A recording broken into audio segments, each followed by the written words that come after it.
નમસ્કાર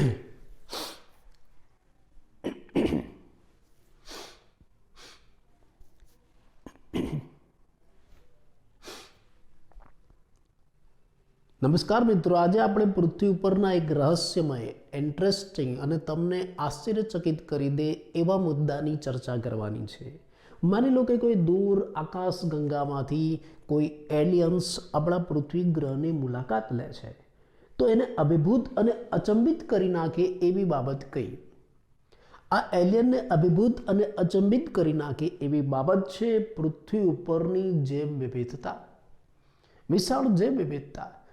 અને આપણે તો આ વિવિધતા સભર સમૃદ્ધ જાતિઓની સાથે વસીએ છીએ, આપણે વિવિધતાની સાથે વસીએ છીએ, છતાં પણ આ જે વિવિધતા આપણને પણ આશ્ચર્યચકિત અને મંત્રમુગ્ધ કરી નાખે છે. પ્રશ્ન એમ થાય કે આ જે વિવિધતા કેવી છે? ખરેખર આ જે વિવિધતા એક નવાઈ પ્રમાણે એવી બાબત છે. આ વિશાળ જે વિવિધતા તમને વિશ્વાસ ન આવે ને એવી અચંબિત કરી નાખે એવી બાબત છે. દાખલા તરીકે આપણી પૃથ્વી ઉપર 20,000 કીડીઓની જાતિઓ છે અને 3 લાખ બીટલ્સની જાતિ, 28,000 માછલીઓની જાતિ અને 20,000 ઓર્કિડની જાતિઓ છે. તમે વિશ્વાસ ન કરી શકો એવી આ જે વિવિધતાની બાબત છે. ફરી એકવાર તમને પ્રશ્ન સ્વરૂપે પણ પૂછાય કે ભાઈ આપણી પૃથ્વી ઉપર 20,000 કીડીઓની જાતિઓ છે, 3 લાખ બીટલ્સની જાતિ, 28,000 માછલીની જાતિ અને 20,000 ઓર્કિડની જાતિઓ છે. આવી પુષ્કળ જે વિવિધતા આપણી પૃથ્વી ઉપર જોવા મળે છે. અને એટલે જ આપણા પરિસ્થિતિવિદો અને ઉદ્વિકાસીય જીવશાસ્ત્રીઓ જુદા જુદા આવશ્યક પ્રશ્નોની મદદથી આ જે વિવિધતાના મહત્વને સમજવા માટે પ્રયત્ન કરી રહ્યા છે. કે ભાઈ જુદા જુદા પ્રશ્નો દ્વારા એવો પ્રયત્ન કરે છે કે આ જે વિવિધતા કેવી હશે, એનું મહત્વ શું છે. તો એવા તે કયા પ્રશ્નોનો આ પરિસ્થિતિવિદો અને જીવશાસ્ત્રીઓ સહારો લે છે? ચાલો આપણે પ્રશ્નોને ક્રમવાર જોઈએ. પહેલો પ્રશ્ન કે ભાઈ પૃથ્વી ઉપર આટલી બધી ભિન્નતા કેમ છે? બીજું, શું આ મહાન વિવિધતા પૃથ્વીના ઇતિહાસની સાથે જ અસ્તિત્વમાં આવી હશે? ત્રીજો પ્રશ્ન, આ વૈવિધ્ય કેવી રીતે અને ક્યાંથી આવ્યું? ચોથો પ્રશ્ન, જીવાવરણ માટે આ જે વિવિધતા છે કેવી રીતે અને શા માટે મહત્વની છે? પાંચમો પ્રશ્ન, જો આ વિવિધતા ખૂબ જ ઓછી હોય માન લો કે, તો શું એનું કાર્ય અલગ પડી જશે? છઠ્ઠો પ્રશ્ન, જીવનની આ વિવિધતાઓથી મનુષ્યને શું લાભ થશે? આવા બધા પ્રશ્નો સાથે આ પરિસ્થિતિવિદો અને જીવશાસ્ત્રીઓ આ જીવ વિવિધતાને સમજવાનો પ્રયત્ન કરે છે. તો ચાલો આપણે સૌથી પહેલાં આ જૈવ વિવિધતાનો પરિચય આપીએ. આ જૈવ વિવિધતા શબ્દનો પરિચય આપીએ કે ભાઈ આપણા જીવાવરણમાં માત્ર જાતિ સ્તરે જ નહીં, પરંતુ બાયોલોજિકલ સંગઠનના દરેક સ્તરે વિવિધતા જોવા મળે છે. ખાલી જાતિ સ્તરે નહીં, બાયોલોજિકલ સંગઠનના દરેક સ્તરે વિવિધતા જોવા મળે છે. બાયોલોજિકલ સંગઠનના દરેક સ્તરની જે આ વિવિધતા છે એનું વર્ણન કરવા માટે સોશિયોબાયોલોજિસ્ટ એડવર્ડ વિલ્સને આ જૈવ વિવિધતા શબ્દ આપ્યો. તો જૈવ વિવિધતા શબ્દ કોણે આપ્યો? Edward Wilson. શા માટે આપ્યો? તો બાયોલોજિકલ સંગઠનના દરેક સ્તરની વિવિધતાનું વર્ણન કરવા માટે.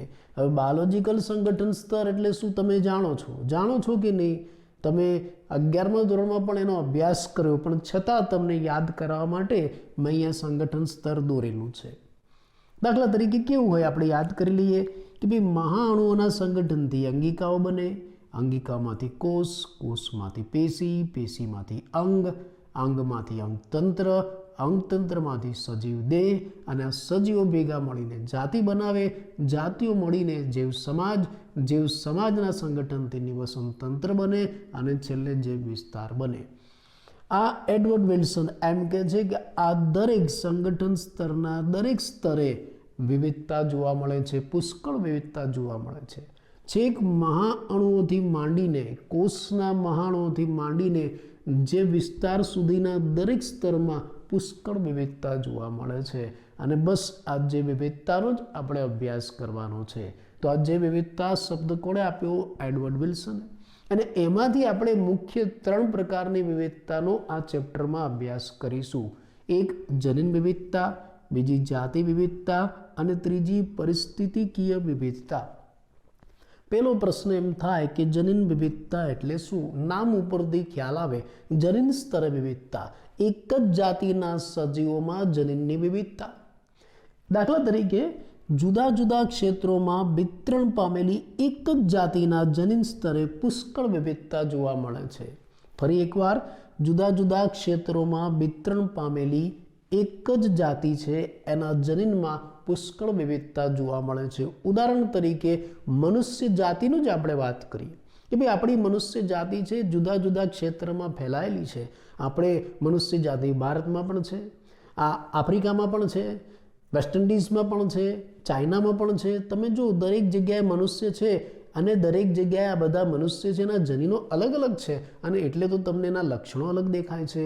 એટલે આમ એક જ જાતિમાં જે આ જનીનની વિવિધતા છે એને જનીન સ્તરની વિવિધતા કહેવાય. ચાલો આપણે વનસ્પતિનું એક ઉદાહરણ લઈએ. સર્પગંધા વનસ્પતિ, રાઓલ્ફિયા વોમિટારિયા એનું વૈજ્ઞાનિક નામ પરીક્ષામાં પણ તમને પૂછાય, રાઓલ્ફિયા વોમિટારિયા. આ સર્પગંધા રાઓલ્ફિયા વોમિટારિયા એક ઔષધીય વનસ્પતિ છે અને હિમાલયના જુદા જુદા વિવિધ ક્ષેત્રોમાં પથરાયેલી છે. એમાં પણ પુષ્કળ જનીન વિવિધતા છે અને એ જનીન વિવિધતા આપણે ક્યાં નોંધી શકીએ છીએ? એમાંથી નિર્માણ પામતા એક રસાયણમાં. એમાંથી એક સક્રિય રસાયણનું નિર્માણ થાય છે, રિસર્પિન. આ રિસર્પિનની ક્ષમતા અને સાંદ્રતામાં આપણે આ જનીન વિવિધતાને નોંધી શકીએ છીએ. જુદી જુદી આ જે અસર્પગંધા વનસ્પતિ છે એમાંથી જે રિસર્પિન બને છે એની ક્ષમતા અને સાંદ્રતામાં એના જનીન પ્રમાણે ફેરફાર જોવા મળે છે. એટલે આ સર્પગંધા નામની જે વનસ્પતિ છે એમાં પુષ્કળ જનીન વિવિધતા છે અને એની નોંધ આપણે એના રસાયણ ઉપરથી કરી શકીએ છીએ. ભારતમાં તો આવી ઘણી બધી જનીન વિવિધતા છે. દાખલા તરીકે ભારતમાં જનીન વિવિધતા ધરાવતા 50,000થી વધારે તો ચોખાની જાતિઓ છે. 50,000થી વધારે ચોખાની જાતિઓ અને 1,000થી વધારે કેરીઓની જાતિઓ છે જેમાં પુષ્કળ જનીન વિવિધતા છે. તો આપણે આ જનીન સ્તરની વિવિધતાની વાત કરી. બીજું છે જાતિ વિવિધતા. જાતિ વિવિધતા એટલે જાતિ સ્તરે વિવિધતા. દાખલા તરીકે પશ્ચિમ ઘાટની ઉભયજીવીઓની જાતિ વિવિધતા છે ને એ પૂર્વ ઘાટની જાતિ વિવિધતા કરતાં વધારે છે.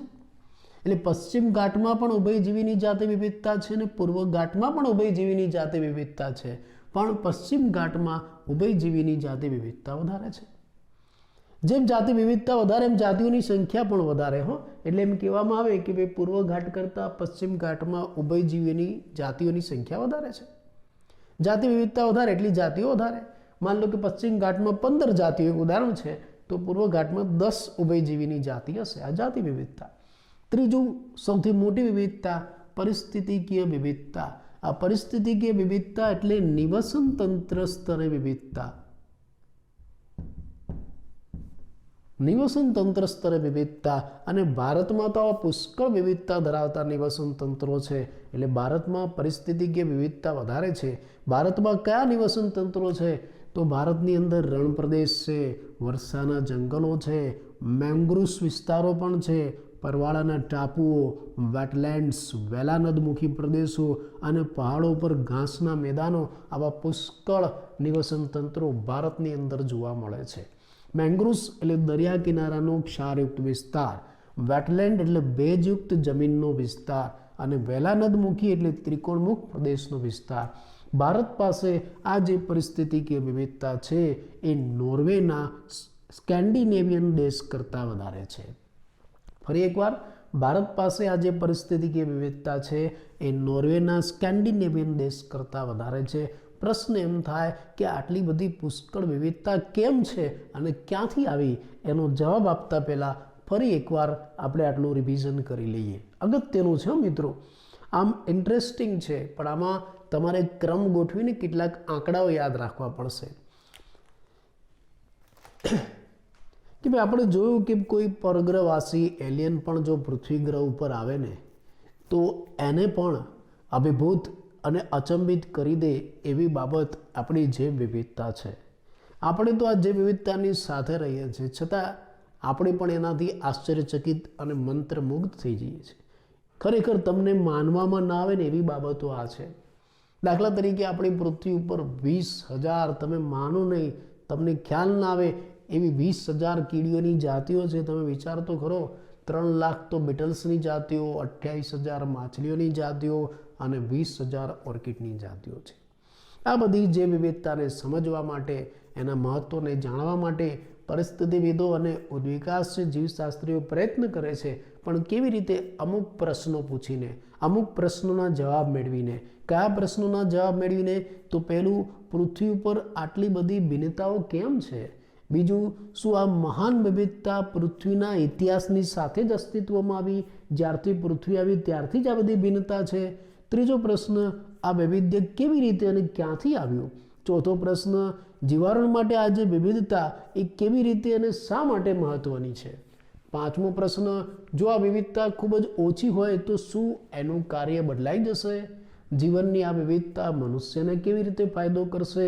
આવા બધા પ્રશ્નોના જવાબ મેળવીને આ જે પરિસ્થિતિવિદો અને ઉદ્વિકાસીય જીવશાસ્ત્રીઓ છે એ જે વિવિધતાનો અભ્યાસ કરવા માટે પ્રયત્ન કરે છે. તો ચાલો આપણે પણ પ્રયત્ન કરીએ. સૌથી પહેલાં જે વિવિધતા શબ્દ વિશે જાણીએ કે ભાઈ જે વિવિધતા શબ્દ ક્યાંથી આવ્યો. તો જો આપણા જીવાણુમાં ખાલી જાતિ સ્તરે જ નહીં પણ બાયોલોજિકલ સંગઠનના દરેક સ્તરે વિવિધતા જોવા મળે છે. બાયોલોજિકલ સંગઠનના દરેક સ્તરે જોવા મળતી વિવિધતાનું વર્ણન કરવા માટે આ સોશિયોબાયોલોજિસ્ટ એડવર્ડ વિલ્સને એક શબ્દ આપ્યો, જેને શું નામ આપ્યું? જૈવ વિવિધતા. એટલે આ જૈવ વિવિધતા શબ્દ કોણે આપ્યો? એડવર્ડ વિલ્સને. આમ તો દરેક સ્તરે જે વિવિધતા છે, છેક મહાઅણુથી માંડીને જે વિસ્તાર સુધીના દરેક સંગઠન સ્તરમાં પુષ્કળ વિવિધતા છે. પણ આપણે 3 સ્તરની મહત્વની વિવિધતાનો અભ્યાસ કરીશું. કઈ 3 સ્તરની? જનીન વિવિધતા, જાતિ વિવિધતા અને પરિસ્થિતિકીય વિવિધતા.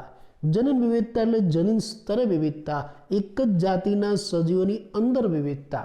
જો તમે જુદા જુદા ક્ષેત્રોમાં વિતરણ પામેલી એક જ જાતિ જોઈ શકો છો. એટલે એક જ જાતિ જુદા જુદા ક્ષેત્રોમાં હોય છે અને એની અંદર જનીનમાં પણ પુષ્કળ વિવિધતા હોય છે. દાખલા તરીકે મનુષ્ય જાતિ આખા વિશ્વમાં પથરાયેલી છે અને દરેક જગ્યાએ એનું જનીન બંધારણ અલગ અલગ હોય છે. એટલે દરેક જગ્યાએ આપણે મનુષ્યના લક્ષણો અલગ અલગ જોઈ શકીએ છીએ. તમે જોઈ શકો છો કે ભારતનો વ્યક્તિ છે અને ચીનનો વ્યક્તિ છે, બંને અલગ પડી જાય, જનીન વિવિધતા. વેસ્ટ ઇન્ડિઝનો વ્યક્તિ છે, અલગ પડી જાય, જનીન વિવિધતા. આફ્રિકાનો વ્યક્તિ છે, અલગ પડી જાય, જનીન વિવિધતા. આમ દરેક જાતિમાં આવી પુષ્કળ જનીન વિવિધતા હોય છે. આપણા ભારતમાં પણ આવા જનીન વિવિધતા ધરાવતા આપણે ઘણા ઉદાહરણો જોઈ શકીએ છીએ. દાખલા તરીકે આપણે એક ઉદાહરણ લઈએ, સર્પગંધાનું, જે એક ઔષધીય વનસ્પતિ છે. એને રાવોલ્ફિયા વોમિટારિયા એવું વૈજ્ઞાનિક નામ આપવામાં આવે છે. આ સર્પગંધા હિમાલયના વિવિધ વિસ્તારોમાં પથરાયેલી છે અને એમાં પુષ્કળ જે વિવિધતા છે. અને આ વિવિધતાની નોંધ તમે કેવી રીતના લઈ શકો? એમાંથી ઉત્પન્ન થતા એક રસાયણની મદદથી. આ રિસર્પિન નામનું જે રસાયણ છે એની ક્ષમતા અને સાંદ્રતા દરેક વનસ્પતિ પ્રમાણે બદલાય છે, દરેક જનીન વિવિધતા પ્રમાણે બદલાય છે. એમ તો ભારતમાં બીજી પણ પુષ્કળ જનીન વિવિધતા છે. દાખલા તરીકે ભારતમાં ચોખાની જાતિઓમાં પણ પુષ્કળ જનીન વિવિધતા છે. 50,000થી વધારે ચોખાની જાતિઓ જોવા મળે છે. 1,000થી વધારે કેરીની જાતિઓ પણ જોવા મળે છે. આવી પુષ્કળ જનીન વિવિધતા ભારત પાસે છે. બીજી જે વિવિધતા છે, જાતિ સ્તરની વિવિધતા છે. જાતિઓમાં જોવા મળતી વિવિધતા, જાતિની સંખ્યામાં, જાતિના પ્રકારમાં જોવા મળતી વિવિધતા. દાખલા તરીકે પશ્ચિમ ઘાટમાં પણ ઉભયજીવીની જાતિ વિવિધતા છે. એમાં પણ ઘણી બધી ઉભયજીવી જાતિઓ છે. પૂર્વ ઘાટમાં પણ ઘણી બધી ઉભયજીવીની જાતિઓ છે. પણ પૂર્વ ઘાટ કરતાં પશ્ચિમ ઘાટમાં જાતિ વિવિધતા વધારે છે. જુદી જુદી જાતિઓની સંખ્યા વધારે છે. પરિસ્થિતિકીય વિવિધતા એટલે નિવસન તંત્રની વિવિધતા. જેમ જેમ નિવસન તંત્ર અલગ અલગ પ્રકારના અને વધારે હશે એમ નિવસન તંત્રની વિવિધતા વધારે કહેવાય. ભારત પાસે તો આવા પુષ્કળ વિવિધતા ધરાવતા નિવસન તંત્ર છે. દાખલા તરીકે રણપ્રદેશનું નિવસન તંત્ર, વર્ષાના જંગલો, મેંગ્રોવ્સ, પરવાળાના ટાપુઓ, વેટલેન્ડ્સ, વેલાનદમુખી પ્રદેશો, પહાડો પરના ઘાસના મેદાનો, આવી પુષ્કળ પરિસ્થિતિકીય વિવિધતા ભારત પાસે છે. અને ભારત પાસેની આ જે પરિસ્થિતિકીય વિવિધતા છે એ નોર્વેના સ્કેન્ડિનેવિયન દેશ કરતાં વધારે છે. પ્રશ્ન એમ થાય કે આટલી બધી પુષ્કળ જે વિવિધતા આવી ક્યાંથી, કેવી રીતે સર્જાઈ? ચાલો આપણે એનો જવાબ આપીએ.